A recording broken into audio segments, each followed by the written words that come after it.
Good morning ആൾ. അപ്പോൾ കഴിഞ്ഞ ദിവസം ഓപ്പറേഷൻ റിസർച്ചിൽ നമ്മൾ ഒരു ചാപ്റ്റർ തുടങ്ങിയിരുന്നു, ലീനിയർ പ്രോഗ്രാമിംഗ് പ്രോബ്ലം.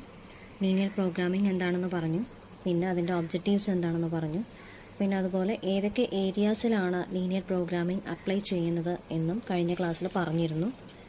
അത്രയാണ് കഴിഞ്ഞ ക്ലാസ്സിൽ പറഞ്ഞു വെച്ചത്. ഓക്കെ, പിന്നെ ലാസ്റ്റ് നിങ്ങൾക്കൊരു നോട്ട് തന്നിരുന്നു, merits and demerits of linear programming.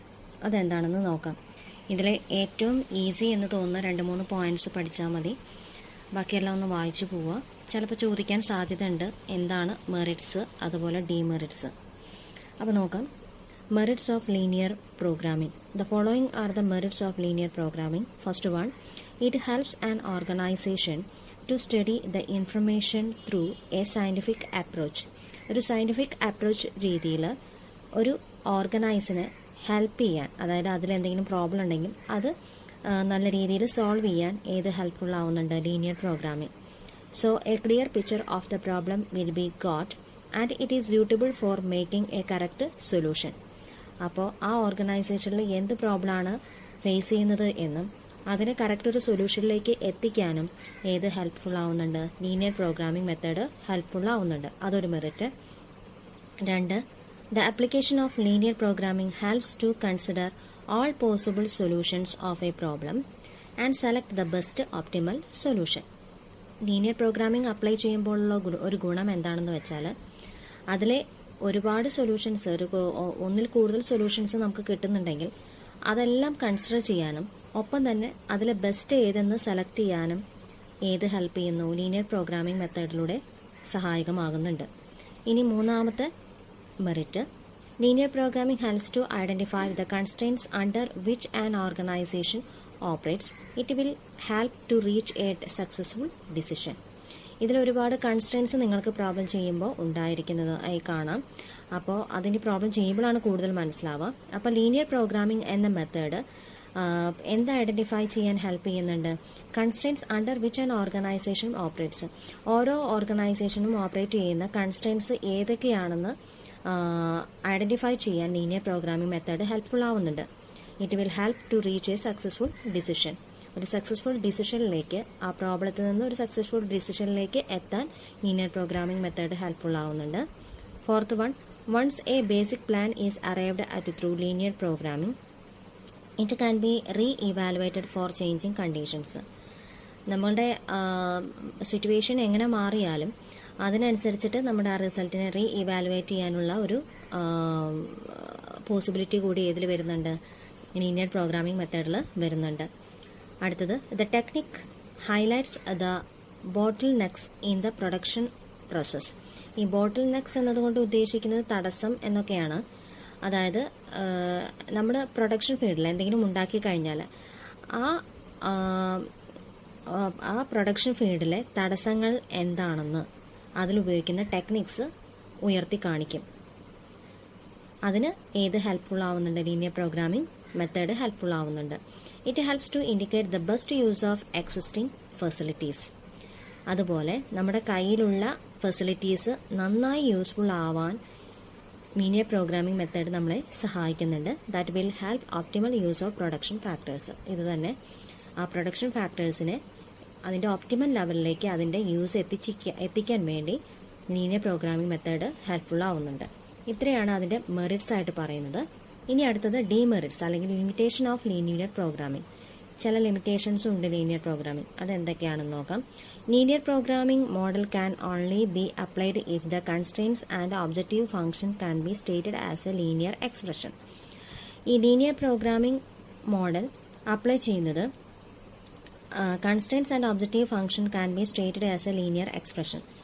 Linear എക്സ്പ്രഷനിലാണ് കൺസ്ട്രെയിൻറ്റ്സും ഒബ്ജക്റ്റീവ് ഫംഗ്ഷൻസും കാണിക്കുന്നത് എങ്കിൽ മാത്രമാണ്, ലീനിയർ എക്സ്പ്രഷനിൽ കാണിച്ചാൽ മാത്രമാണ് ലീനിയർ പ്രോഗ്രാമിംഗ് മോഡൽ നമുക്ക് ചെയ്യാൻ കഴിയുള്ളൂ. In real business problem in real world business problems, it is not able to express the objective functions and all constants as linear. ഇന്നത്തെ കാലത്ത് പല രീതിയിലുള്ള ബിസിനസ് പ്രോബ്ലംസ് നമ്മൾ കണ്ടിട്ടുണ്ട് അല്ലേ? അപ്പോൾ ആ പല രീതിയിലുള്ള ബിസിനസ് പ്രോബ്ലംസ് പലപ്പോഴും ലീനിയറിലേക്ക് മാറ്റാൻ കഴിയണം എന്നില്ല, ലീനിയർ എക്സ്പ്രഷനിലേക്ക് മാറ്റാൻ കഴിയണം എന്നില്ല. അതിലെ ഒബ്ജക്റ്റീവ് ഫംഗ്ഷൻ അതുപോലെ കൺസ്ട്രെയിൻസ് ഒക്കെ.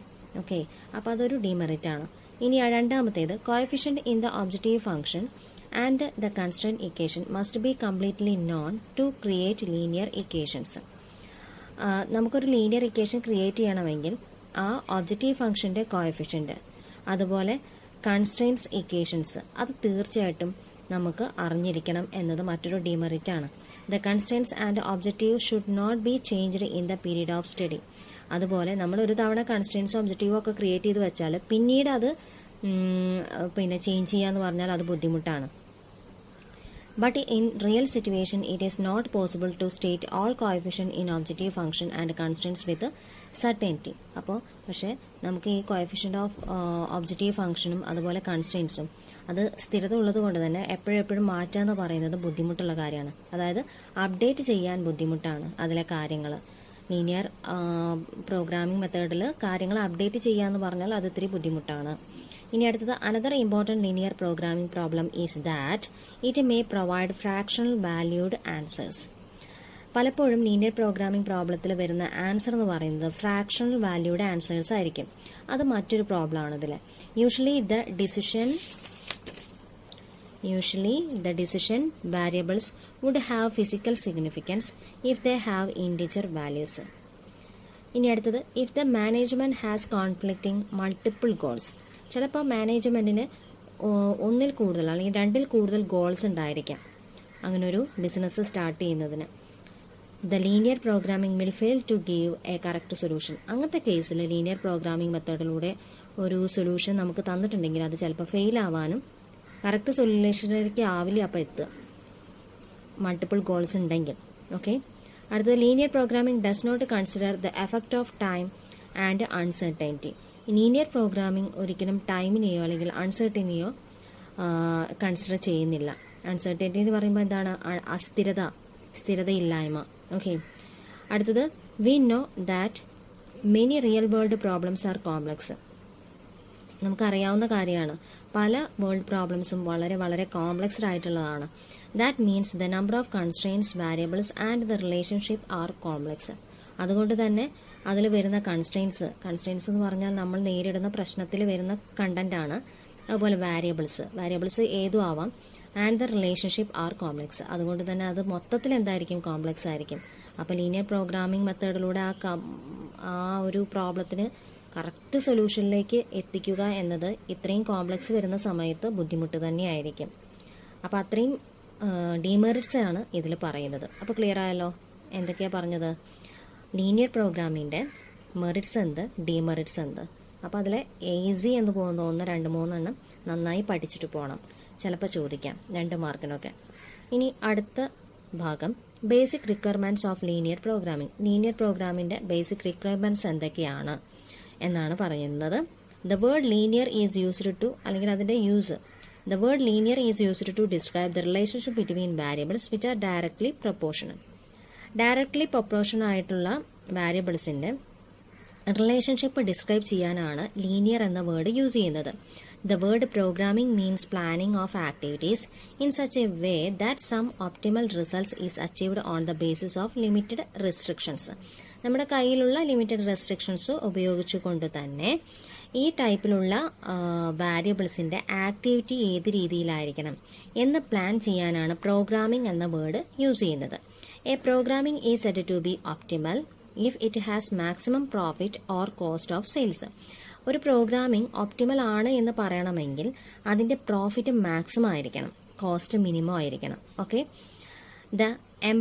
to employ linear programming technique, the following basic requirements are to be met. താഴെ കൊടുത്തിരിക്കുന്ന ചില ലീനിയർ പ്രോഗ്രാമിങ്ങിൻ്റെ ചില റിക്വയർമെൻറ്റ്സ് ആണ്. ഏതൊക്കെയാണെന്ന് നോക്കാം. 1, well defined objective function. Linear പ്രോഗ്രാമിൻ്റെ ഒന്നാമത്തെ റിക്വയർമെൻറ്റ്സ് ആണ് വെൽ ഡിഫൈൻഡ് ഒബ്ജക്റ്റീവ് ഫംഗ്ഷൻ ഉണ്ടായിരിക്കണം എന്നത്. A linear programming problem should have A well defined objective function. The objective function may be to optimize, which may either to maximize contribution by utilizing the available resources. It may be to produce at the lowest possible cost by using limited amount of productive factors. ഇപ്പോൾ ഈ പറഞ്ഞത് തന്നെ നമ്മുടെ കയ്യിലുള്ള limited number of factors ഉപയോഗിച്ചുകൊണ്ട് തന്നെ minimum കോസ്റ്റിൽ maximum പ്രോഫിറ്റിലേക്ക് എത്തിക്കുക എന്നതായിരിക്കണം അതിൻ്റെ ഒബ്ജക്റ്റീവ് ഫംഗ്ഷൻ. ഓക്കെ, ഇനി അടുത്തത് കൺസ്ട്രെയിൻസ് ആണ്. കൺസ്ട്രെയിൻസ് എന്ന് പറയുമ്പോൾ നമ്മൾ നേരിടുന്ന ആ പ്രോബ്ലംസിനെയാണ് കൺസ്ട്രെയിൻസ് എന്നതുകൊണ്ട് ഉദ്ദേശിക്കുന്നത്. There are limited restrictions on resources. നമ്മുടെ കയ്യിലുള്ള റിസോഴ്സസിൽ ലിമിറ്റഡ് റെസ്ട്രിക്ഷൻസും ഉണ്ടായിരിക്കും. അതായത് such as production capacity, man power, time, machine etcetera. ഇതൊക്കെ നമ്മുടെ കയ്യിലുള്ളത് ലിമിറ്റഡ് നമ്പർ ആയിരിക്കും. എങ്കിലും നമ്മുടെ കയ്യിലുള്ള ലിമിറ്റഡ് നമ്പറിനെ വെച്ചിട്ട് മാക്സിമം പ്രോഫിറ്റിലേക്ക് എത്തിക്കുക. Which are to be allotted to various activities. അവയ്ക്കൊക്കെ ഓരോരോ ആക്ടിവിറ്റി ഉണ്ടായിരിക്കും ഈ പറഞ്ഞ കാര്യങ്ങൾക്കൊക്കെ. These limited resources are expressed as constraints or restrictions. ഇത്തരത്തിലുള്ള ലിമിറ്റഡ് റിസോഴ്സസിനെ എക്സ്പ്രസ് ചെയ്യാനാണ് കൺസ്ട്രെയിൻസ് എന്ന വേർഡ് ഉപയോഗിക്കുന്നത്. മനസ്സിലായല്ലോ? അപ്പം നമ്മുടെ കയ്യിലുള്ള ലിമിറ്റഡ് നമ്പർ ഓഫ് എലമെൻസിനെയാണ് കൺസ്ട്രെയിൻസ് എന്ന വേർഡ് കൊണ്ട് ഉദ്ദേശിക്കുന്നത്. അത് ചിലപ്പോൾ നമ്മുടെ കയ്യിലുള്ള തൊഴിലാളികളുടെ എണ്ണമായിരിക്കാം, അത് ലിമിറ്റഡ് നമ്പറേ ഉണ്ടാവുള്ളൂ. അല്ലെങ്കിൽ നമ്മുടെ കയ്യിൽ കുറച്ച് സമയമേ ഉണ്ടാവുള്ളൂ, അല്ലെങ്കിൽ നമ്മുടെ കയ്യിൽ കുറച്ച് മെഷീൻസേ ഉണ്ടായിരിക്കുള്ളൂ. എങ്കിലും നമുക്ക് ആ ഉള്ളത് വെച്ചിട്ട് മാക്സിമം പ്രൊഡ്യൂസ് ചെയ്യുക, അല്ലെങ്കിൽ മാക്സിമം പ്രോഫിറ്റിലേക്ക് എത്തിക്കുക എന്നതല്ലേ നമ്മുടെ ഒബ്ജക്റ്റീവ് എന്ന് പറയുന്നത്. അപ്പോൾ അതിൽ നമ്മൾക്ക് ചില പ്രശ്നങ്ങൾ നേരിടാം ഈ ലിമിറ്റഡ് നമ്പർ ഓഫ് എലമെൻറ്റ്സ് വെച്ച് കൈകാര്യം ചെയ്യുമ്പോൾ. അപ്പോൾ അതിനെ മൊത്തത്തിൽ കാണിക്കാൻ വേണ്ടി യൂസ് ചെയ്യുന്ന ഒരു വേർഡാണ് ഇത് കൺസ്ട്രെയിൻസ് എന്ന് പറയുന്നത്. ഇപ്പോൾ ക്ലിയർ ആയല്ലോ? ഇനി അത് പ്രോബ്ലം ചെയ്യുമ്പോൾ കൂടുതൽ മനസ്സിലാവും. ഓക്കെ, ഇനി മൂന്നാമത്തെ point, decision variable and their relationship. നമുക്ക് എന്തായാലും ഒരു പ്രോബ്ലം കൈകാര്യം ചെയ്യുമ്പോൾ അതിൽ വാരിയബിൾസ് വരാം. നമ്മൾ മുന്നത്തെ ചാപ്റ്ററിലൊക്കെ പഠിച്ചിട്ടുണ്ടായിരുന്നു. വാരിയബിൾ എന്ന് പറഞ്ഞാൽ എന്താണ്? എപ്പോഴും ചേഞ്ച് ചെയ്യുന്ന ഒരു എന്താണോ, എപ്പോഴും ചേഞ്ചബിൾ ആയിരിക്കുന്ന എന്തിനേയും എന്ത് വിളിക്കാം? വാരിയബിൾ എന്ന് പറയാം. Decision variable and their relationship. The decision variable are activity variable such as products, services etcetera. എന്താ വാരിയബിൾ എന്നുള്ളതിന് ഒരു ചെറിയ എക്സാമ്പിൾ പറഞ്ഞുതരാം. ഇപ്പോൾ ഡിമാൻഡ്, അതുപോലെ പ്രൈസ്. നമുക്കറിയാം പ്രൈസ് കുറയുമ്പോൾ ഡിമാൻഡ് കൂടും, അതുപോലെ പ്രൈസ് കൂടുമ്പോൾ ഡിമാൻഡ് കുറയും. അപ്പോൾ ആ രണ്ട് വാരിയബിളും കണക്റ്റഡ് ആണ്. ഒന്ന് കുറയുമ്പോൾ ഒന്ന് കൂടുന്നു, ഒന്ന് കുറയുമ്പോൾ ഒന്ന് കൂടുമ്പോൾ ഒന്ന് കുറയുന്നു, അല്ലേ? അപ്പോൾ അതിനെ രണ്ടിനെയും എന്ത് വിളിക്കാം? വാരിയബിൾ എന്ന് പറയാം. കാരണം എന്താ? രണ്ടിനും ചേഞ്ച് വരുന്നുണ്ട്. അങ്ങനെ എപ്പോഴും ചേഞ്ച്ഡ് ആയിരിക്കുന്ന എന്തിനേയും എന്ത് വിളിക്കാം? വാരിയബിൾ എന്ന് പറയും. ഇപ്പോൾ ക്ലിയർ ആയല്ലോ എന്താണ് വാരിയബിൾ എന്ന്? അപ്പോൾ ഇവിടെ പറഞ്ഞിരിക്കുന്ന അടുത്ത point decision variable and their relationship എന്നാണ്. എന്താണ് ഉദ്ദേശിക്കുന്നത്? The decision variables are activity variables such as products, services etcetera. Decision variables എന്ന് പറഞ്ഞാൽ എന്താണ്? ആക്ടിവിറ്റി വാരിയബിൾസ് ആണ്. അതായത് പ്രൊഡക്ട്സും സർവീസസും ഒക്കെ ഇതിൽ വരാം, ഈ ആക്ടിവിറ്റി വാരിയബിളായിട്ട് കൺസിഡർ ചെയ്യാം. These variables are usually inter related in terms of utilization of resources. The relationship among these variables should be linear. അപ്പോൾ ഇവയുടെ റിലേഷൻഷിപ്പ് എപ്പോഴും എന്തായിരിക്കും? ലീനിയർ ആയിരിക്കും. അതായത് ലീനിയർ എന്നതുകൊണ്ട് ഉദ്ദേശിക്കുന്നത് നിങ്ങൾ മനസ്സിലാക്കണം, ഒന്ന് ചേഞ്ച് ചെയ്യുന്നത് എങ്ങനെയാണോ അതേപോലെ തന്നെയാണ് മറ്റൊന്നും ചേഞ്ച് ചെയ്യുന്നത് എങ്കിൽ, ഒരു കോൺസ്റ്റന്റ് റേഷ്യോയിലാണ് ചേഞ്ച് ചെയ്യുന്നത് എങ്കിൽ അതിനെയാണ് എന്ത് വിളിക്കുക? ലീനിയർ എന്ന് പറയാം. അപ്പം ഞാൻ പറഞ്ഞു ഒരു ഉദാഹരണം, പ്രൈസ് കുറയുമ്പോൾ ഡിമാൻഡ് കൂടുന്നുണ്ട്, അതുപോലെ പ്രൈസ് കൂടുമ്പോൾ ഡിമാൻഡ് കുറയുന്നുണ്ട്, അല്ലേ? അതൊരു എക്സാമ്പിൾ. അത് പക്ഷേ ഓപ്പോസിറ്റ് റിലേഷനാണ് കാണിക്കുന്നത്. എന്നാൽ വേറൊരു എക്സാമ്പിൾ പറയാം. ഏതാണ്? പ്രൈസും സപ്ലൈയും. പ്രൈസ് സപ്ലൈ ഇതിനൊരു എക്സാമ്പിളാണ് കേട്ടോ. പ്രൈസ് സപ്ലൈ, അതായത് പ്രൈസും സപ്ലൈയും ആകുമ്പോൾ ഇങ്ങനെയാണ് പറയുക, പ്രൈസ് കൂടുമ്പോൾ സപ്ലൈ കൂടുക ചെയ്യുക, അതുപോലെ പ്രൈസ് കുറയുമ്പോൾ സപ്ലൈ കുറയുക ചെയ്യുക. കണ്ടോ? ഇവിടെ ഒരേപോലെയാണ് അതിൻ്റെ ചേഞ്ചിങ് വരുന്നത്. അതിൻ്റെ ആരോ മാർക്ക് നോക്കിക്കേ, രണ്ടും ഒരുപോലെയാണ് ചേഞ്ച് ചെയ്യുന്നത്. ഒന്ന് കൂടുമ്പോൾ മറ്റത് കൂടുന്നു, ഒന്ന് കുറയുമ്പോൾ മറ്റത് കുറയുന്നു. ഒരേ ഡയറക്ഷനാണ് ഇവിടെ കാണിക്കുന്നത്. അങ്ങനെ ഒരേ ഡയറക്ഷനിലാണ് ആ റിലേഷൻ കാണിക്കുന്നതെങ്കിൽ അതിനെയാണ് ലീനിയർ എന്ന് പറയുക. മനസ്സിലായല്ലോ? അപ്പോൾ ഈ ലീനിയർ പ്രോഗ്രാമിംഗ് എന്ന മെത്തേഡിൽ അതിൽ ഡിസിഷൻ വാരിയബിൾസ് എപ്പോഴും എങ്ങനെയാണ്? Should be linear. ഇപ്പോൾ ക്ലിയർ ആയല്ലോ എന്താണ് ലീനിയർ എന്ന് പറഞ്ഞാൽ? ഇനി അടുത്തത് alternative course of actions. There should be alternative course of action for selecting the best course of action. നമ്മുടെ ഈ പ്രോബ്ലത്തിൽ, നമ്മൾ ഫേസ് ചെയ്യുന്ന പ്രോബ്ലത്തിൽ ആൾട്ടർനേറ്റീവ് കോഴ്സ് ഓഫ് ആക്ഷൻസ് ഉണ്ടായിരിക്കും. അതിൽ നിന്ന് നമ്മൾ എന്ത് ചെയ്യുന്നു? ഒരു best course of action select ചെയ്യും. ഓക്കെ, അതാണ് നാലാമത്തെ പോയിന്റ്. അടുത്തത് non negative restrictions. All decision variables must assume non-negative values. all decision variables must assume non-negative values. The negative values of physical quantities are impossible. Non-negative restrictions എന്ന് പറഞ്ഞാൽ സാധാരണ negative വാല്യൂസിനെ നമ്മൾ consider ചെയ്യാറില്ല. കാരണം ഈ ഫിസിക്കൽ ക്വാണ്ടിറ്റി ആണെങ്കിലും നമുക്കത് നെഗറ്റീവിൽ express ചെയ്യാൻ പറ്റില്ല. അപ്പം -3 കിലോഗ്രാം -2 കിലോഗ്രാം എന്നൊന്നും ഒരിക്കലും പറയില്ലല്ലോ. അപ്പോൾ നെഗറ്റീവ് വാല്യൂവിനെ ഇവിടെ കൺസിഡർ ചെയ്യാൻ പറ്റില്ല. അപ്പോൾ നോൺ നെഗറ്റീവ് റെസ്ട്രിക്ഷൻ എന്നതുകൊണ്ട് ഉദ്ദേശിക്കുന്നത് all decision variables must assume non negative values. എന്താണ് അവിടെ ഉദ്ദേശിക്കുന്നത്? നോക്കിക്കേ, നോൺ നെഗറ്റീവ് റെസ്ട്രിക്ഷൻസ്, അതായത് നെഗറ്റീവ് വാല്യൂസിനെ ഇവിടെ കൺസിഡർ ചെയ്യാതെ നമ്മൾ പോസിറ്റീവായിട്ടാണ് എടുക്കുക. അതാണ് ഇവിടെ പറഞ്ഞിരിക്കുക. All decision variables must assume non negative values. എല്ലാ ഡിസിഷൻ വാരിയബിൾസും നമ്മൾ അസ്യൂം ചെയ്യുന്നത് നോൺ നെഗറ്റീവ് വാല്യൂസ് ആയിട്ട് തന്നെയായിരിക്കും. കാരണം ഫിസിക്കൽ ക്വാണ്ടിറ്റീസ് ഒന്നും ഒരിക്കലും നെഗറ്റീവ് വാല്യൂ ആയിട്ട് നമുക്ക് പറയാൻ കഴിയില്ല. അപ്പോൾ ഇത്രയാണ് ബേസിക് റിക്വയർമെൻറ്റ്സിൽ വരുന്ന കുറച്ച് പോയിന്റ്സ്. അത് ഏതൊക്കെയാണെന്ന് ക്ലിയർ ആയല്ലോ. Well defined objective function, constraints, decision variable and their relationship, alternative course of action, അടുത്തത് നോൺ നെഗറ്റീവ് റെസ്ട്രിക്ഷൻസ്. ഇനി അടുത്തത് ചില അസംഷൻസ് ആണ്. The linear programming problem is solved on the basis of following assumptions. Linear programming problem solve ചെയ്യുന്നത് ചില അസംഷൻ്റെ ബേസിലാണ്.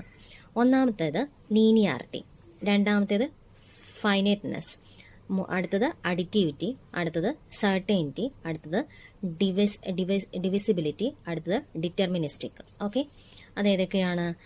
ഒന്ന് linearity. The basic assumption is that the objective and constraints governing it should be a linear in form. നമുക്കറിയാം ഒബ്ജക്റ്റീവ്സും കൺസ്ട്രെയിൻസും എന്ത് ഫോമിലായിരിക്കും? Linear ഫോമിലായിരിക്കും. ഇപ്പോൾ തൊട്ട് മുന്നേ പറഞ്ഞു both must be expressed in terms of linear equation or inequalities. ഈ പറഞ്ഞിട്ടുള്ള ഒബ്ജക്റ്റീവ്സ് ആണെങ്കിലും constraints ആണെങ്കിലും എങ്ങനെ എക്സ്പ്രസ് ചെയ്യുക? ലീനിയർ ഇക്വേഷൻസിലോ അല്ലെങ്കിൽ ഇൻഈക്വാലിറ്റിയിലോ ആണ് നിങ്ങൾക്ക് പ്രോബ്ലത്തിൽ എക്സ്പ്രസ് ചെയ്ത് കാണിക്കുക. പ്രോബ്ലം ചെയ്യുമ്പോൾ മനസ്സിലാവും. ഇനി അടുത്തത് finiteness. The activities and constraints must be finite in number. നമ്മുടെ കയ്യിലുള്ള ആക്ടിവിറ്റികളുടെ എണ്ണം ആണെങ്കിലും കൺസ്ട്രെയിൻസിൻ്റെ എണ്ണം ആണെങ്കിലും നമുക്ക് എണ്ണാൻ കഴിയുന്ന രീതിയിലായിരിക്കും പ്രോബ്ലത്തിൽ തരിക, അതായത് ഫൈനൈറ്റ് നമ്പർ ആയിരിക്കും. ഇനി അടുത്തത് additivity. Sum of the resources uses by different activities must be equal to the total quantity of resources used by each activity individually. For example, the total profit from sale of 2 items must be equal to the sum of the profit and by sale of each item. മനസ്സിലായല്ലോ. Additivity എന്നതുകൊണ്ട് ഉദ്ദേശിക്കുന്നത് എന്താണ്? Total റിസോഴ്സസിൻ്റെ some, അത് പല ആക്ടിവിറ്റീസിനെയും total ചെയ്തിട്ടുള്ള quantity ആയിരിക്കും. അതായത് ഇപ്പോൾ ഒരു എക്സാമ്പിൾ കൂടെ കൊടുത്തിട്ടുണ്ട്. Total profit from the sale of 2 items must be equal to the sum of profit earned by sale of each item. ഓരോ സെയിലിൽ നിന്ന് കിട്ടുന്ന ഓരോ ഐറ്റത്തിൻ്റെയും ഉള്ള വെവ്വേറെയുള്ള കാൽക്കുലേഷനെ ടോട്ടൽ ചെയ്തിട്ടാണ് നമ്മൾ ലാസ്റ്റ് ടോട്ടൽ പ്രോഫിറ്റിലേക്ക് എത്തുന്നത്. ഇനി അടുത്തത് സർട്ടൈനിറ്റി. All model coefficients like unit profit contribution of each product are assumed to be known with certainty. Certainty എന്ന് പറഞ്ഞാൽ എന്താണ്? സ്ഥിരത. അതിലെ വാല്യൂസ് നമുക്ക് കിട്ടിക്കഴിഞ്ഞാൽ all model coefficients like unit profit contribution of each product are assumed to be known with certainty. It is also assumed that these are not changing under the period of study. അപ്പോൾ നമുക്ക് അവിടെ കിട്ടുന്ന value എന്തായിരിക്കും? സർട്ടൈനിറ്റി keep ചെയ്യുന്നതായിരിക്കും. അത് എപ്പോഴും സ്ഥിരമായിട്ട് തന്നെ നിൽക്കും, ഒരു ചേഞ്ചിങ്ങും വരില്ല. ഇനി അടുത്ത ഡിവൈസിബിലിറ്റി. The solution of linear programming problem need not be in integers, whole numbers. The solution figures are divisible and may take any fraction value. അപ്പോൾ ഇവിടെ പറഞ്ഞിട്ടുണ്ട് നമുക്ക് ലാസ്റ്റ് കിട്ടുന്ന ആൻസർ ഉണ്ടാവുമല്ലോ. The solution of linear programming problem need not be in integers. Integers തന്നെ വരണം എന്നില്ല. The solution figures divisible and may take any fraction value. Fraction value ആയിട്ടും നമുക്ക് ആൻസർ കിട്ടാം. Deterministic. We assume that condition of certainty exists with each problem. That means the coefficient in the objective function and constraints are completely known. ഇവിടെ objective function ആണെങ്കിലും constraints ആണെങ്കിലും നമുക്ക് already അറിഞ്ഞിരിക്കണം അത് ഏതൊക്കെയാണെന്ന്, അതെങ്ങനെയാണ് എഴുതേണ്ടത് എന്ന്. ഓക്കെ, അപ്പോൾ ഇത്രയാണ് അതിൻ്റെ അസംഷൻസ് ആയിട്ട് പറയുന്നത്. Linearity, finiteness, additivity, certainty, divisibility, deterministic. Clear ആണല്ലോ? ഓക്കെ, ഇനി ബാക്കി പോർഷൻ പ്രോബ്ലം ആണ് വരുന്നത്. അത് അടുത്ത ക്ലാസ്സിലെടുക്കാം.